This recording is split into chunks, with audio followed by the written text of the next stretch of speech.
In this video, I will be showing you how to permanently delete WhatsApp account, so let's get started. Once we open the WhatsApp, we need to click this three-dotted menu option. And from the list, we need to select Settings tab. Again in this screen, we need to click Accounts tab. Here, we have the Delete Account tab to delete WhatsApp account.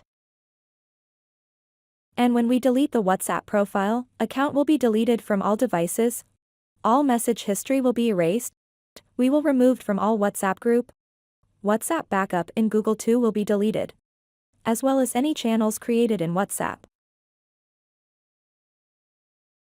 To continue the process, we need to select the country of residence, and add the phone number to continue. And in this screen, we need to add a reason for deleting account. We need to proceed with the account deletion by clicking the delete button on this screen.